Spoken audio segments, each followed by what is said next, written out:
Bueno, dantzari txiki eguna eta alur eguna, 3. urtez, Ibarran, emaiguzu horren berri. Bueno, dantzari txiki goizean eta arratsaldean da alur dantza eskolako eguna.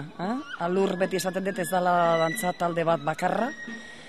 Asko dira, osatzen dutenak alur dantza taldea eta gaur aukera izango dute beraiek eskaintzeko urte guztiko lana. Nola sortu zen dantzari txiki egun hau egitaren ohitura edo? Bueno, egia esan orain berriz berreskuratu da pixkat, baina orain dela, ez dakit 4-5 urte, nik uste dantzari txike beraldea intzuten. Eta orduan zona hontan gehien bat, esan genuen denon artean berreskuratzen genuen. Aukera hori merezi dutela esan ez du ikuste dugu Ibarrako plaza dantzari txikiz beterik dagoela, zenbat dantzari eta nungoak gerturatu zaizkigu Ibarrara? Gutxi gora bera guain goizean 300 inguru izango iteu eta inguruko herri txikitako dauzkeu, Irura, Tolosa, Tolosa ez da intxikia, Tolosare bai, Altzo, Berrobi, Beastei eta Naparrak ere bauzkeu, beratarrak, eta ez dakit taldearen bat ahaztu dudan, baina goizen 300 inguru horrela. 4 urtetik hasita 10 urte arte gutxi gora bera, goizian, atxalden beste 200, baina ja heldu xogoak. Horrelako egun bat antolatzak gainera lan handia edo suposatzen du, entxegu asko, nola izaten dira alur dantza talderen entxegu arruntak edo? Nik uste mundu hontan daudenak gutxi gora bera dakitela ez, baina lehenengo umen urduritasuna.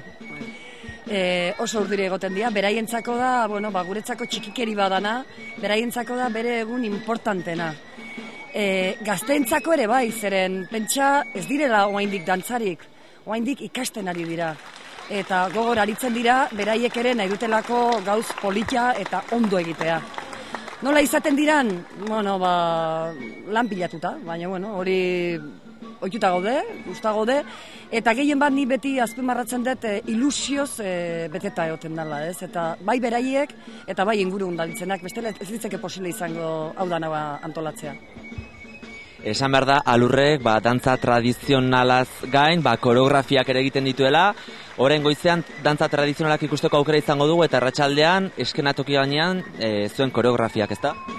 Goizean ere bukaeran koreografin bat harina eta ikusiko ditugu, baina bai, goizean bere zumeak tradizionala ikuste zaie, eta arratsaldean denetarik izango dira. Adibidez, urte lehenengo aldie, arratsaldean izango da mutil talde bat arituko dana, eta ingo dute 8koa, eta gero beste berdina ingo dute txikiak, eta berdina eskolakoek. Berdina esatet dantza bea, baina 3 desberdina egingo dute. Gaurko egunaren helburua edo izango litzateke dantzari txiki hauek plazaratzea eta dantzaren munduan murgiltzea eta aurrera bultzatzea. Bultzatzea gehien bat, nik uste dela motibatzea eta erakustea ze arrakasta eta ze etorkizuna dagoen, ez? Hau ez da alur edo beste talde bat edo beste bat.